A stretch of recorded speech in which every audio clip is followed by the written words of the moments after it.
To understand what happened that night, you first have to understand Harlem in 1934. The Great Depression had crushed Black America harder than almost anywhere else.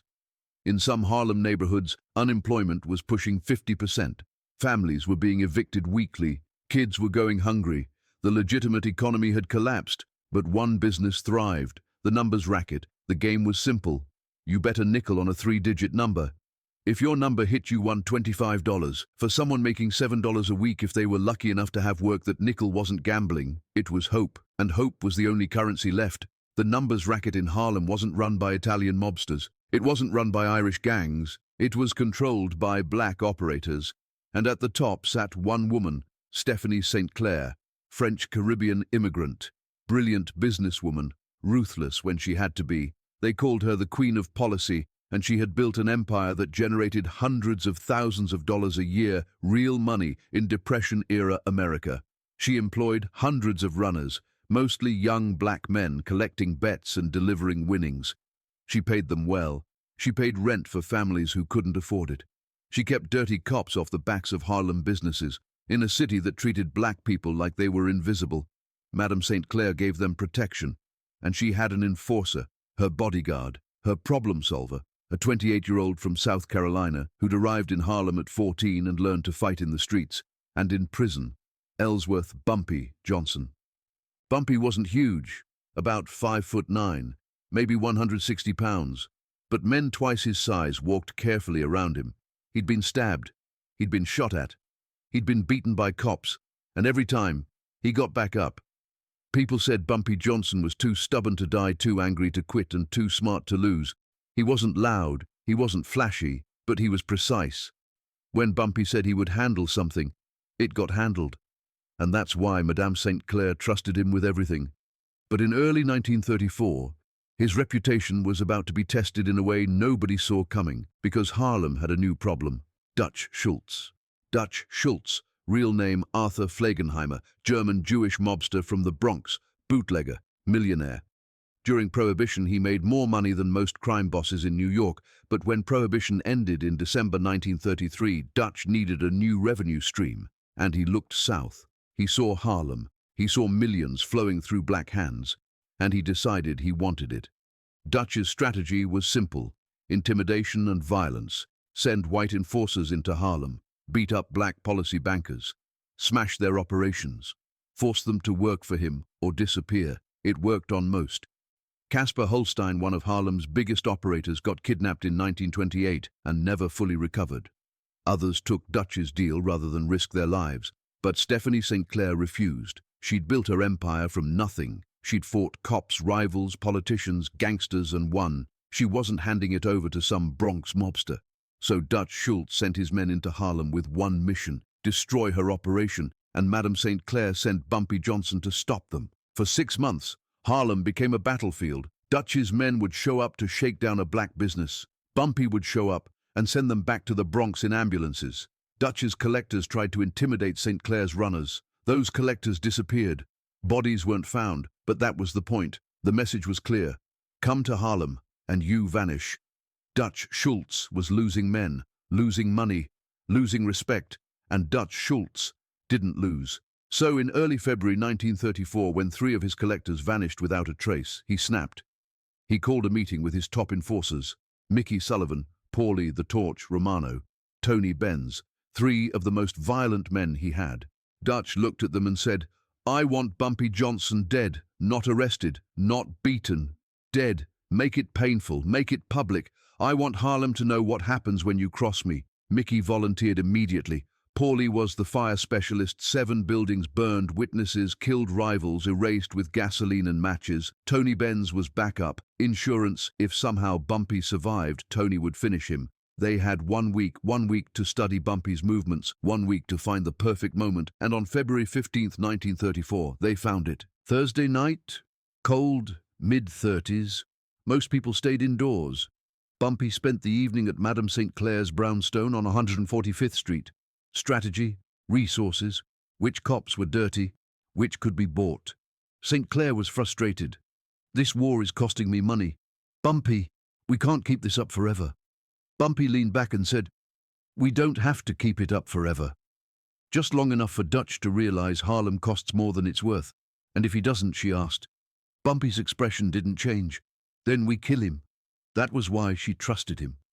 No bluff, no empty threats. They talked until 11:28 p.m. Finally, Bumpy stood. I should get home. Tomorrow's going to be a long day. St. Clair walked him to the door. Be careful. Dutch is desperate. I'm always careful. He stepped into the cold and climbed into his car, a 1932 Buick sedan. Reliable, powerful, fast enough to outrun cops or rivals if needed. He didn't notice the two cars parked 3 blocks down. Didn't notice them pull out and follow him. Mickey and Paulie in front. Tony 1 block behind. The trap was set. 11:31 p.m. Bumpy passed 135th Street. Radio off. Windows cracked. He liked cold air, kept him alert. 11:33 p.m. He approached 127th and Lenox. His apartment was 2 blocks east. 3 minutes from home. That's when a black Ford sedan pulled onto Lenox from a side street and slid directly in front of him. Then it slowed. Not stopped. Just slow enough to block him. Bumpy honked. Nothing. His gut tightened. He checked the rearview mirror. Another car behind him, blocking him in. This wasn't a drunk driver. This was a setup. His hand moved toward the .45 under his seat, but before he could grab it, the passenger window of the Ford rolled down. Paulie Romano leaned out. 2 bottles, cloth wicks burning, Molotov cocktails. Bumpy had maybe 2 seconds. Gun, no time. Reverse, blocked, ram the Ford, maybe. Too late. 11:34:03. Paulie threw the first bottle. Perfect aim. It smashed on Bumpy's hood. Gasoline sprayed. Fire exploded across the metal. 11:34:05. The second bottle came through Bumpy's open side window, the window he'd cracked for fresh air. It hit the passenger seat and exploded. Gasoline splashed everywhere. Dashboard, steering wheel, his right arm. For 1 frozen second, Bumpy stared at his sleeve. It was soaked and catching fire. 11:34:07. Flames crawled up his arm and shoulder. Pain, instant searing, blinding.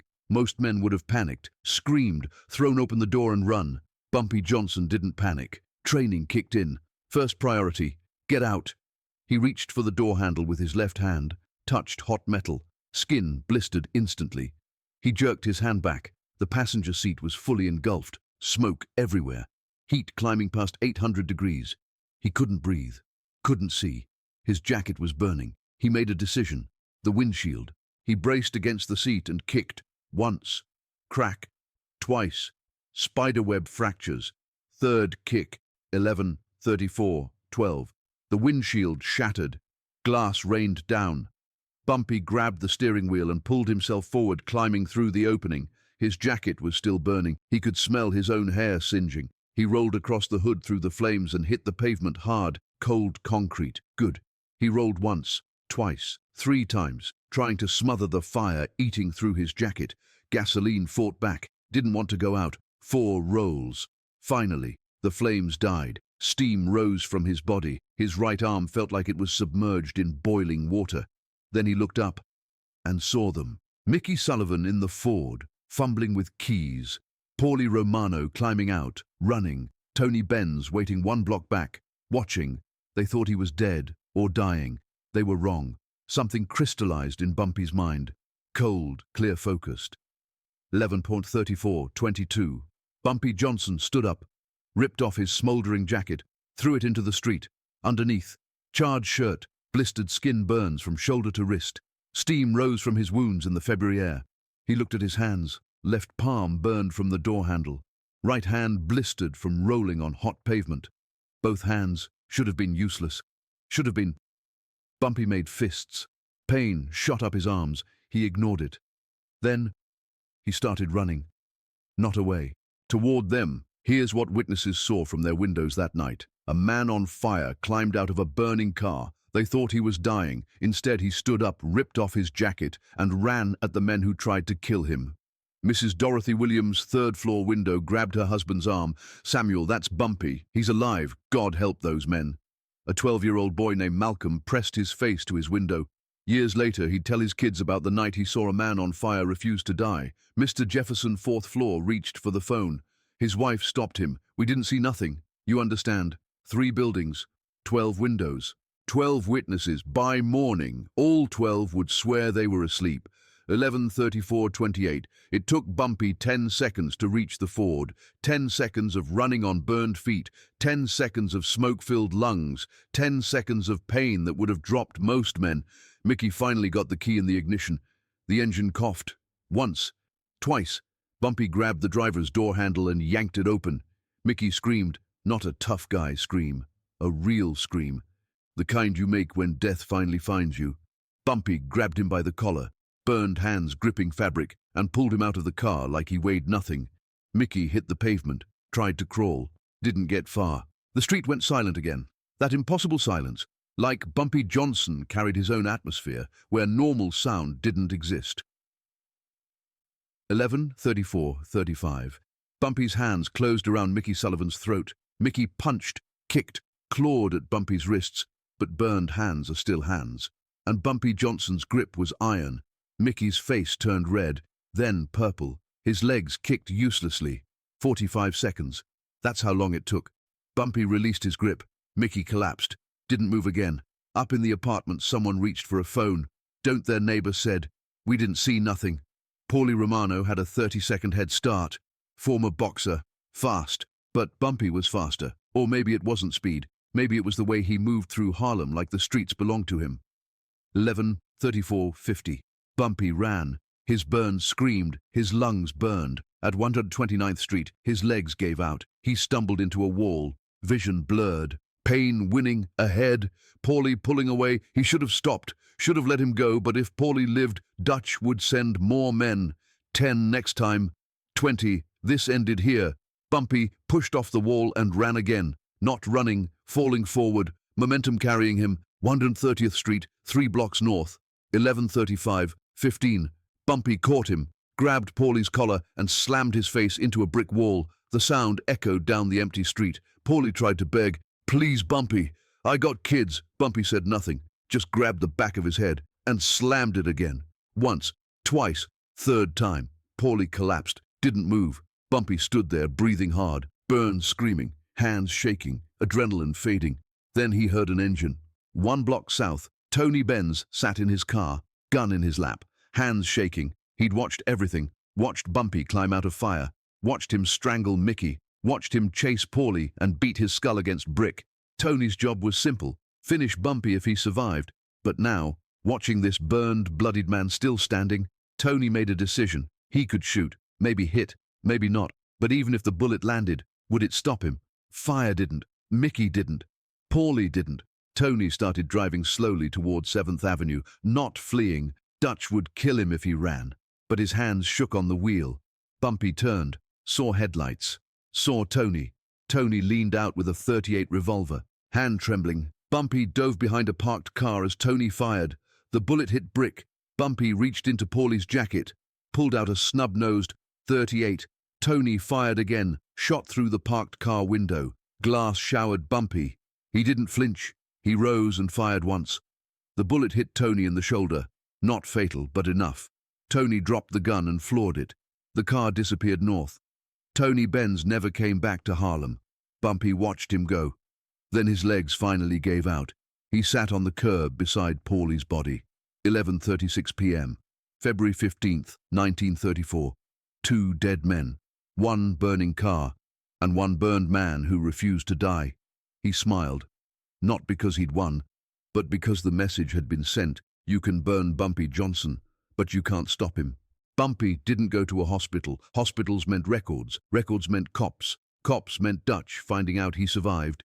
Instead, he walked, limped, 16 blocks north to 142nd Street. Dr. Samuel Hayes, Madame St. Clair's personal physician, the man who treated gunshots, stabbings and burns when hospitals weren't an option.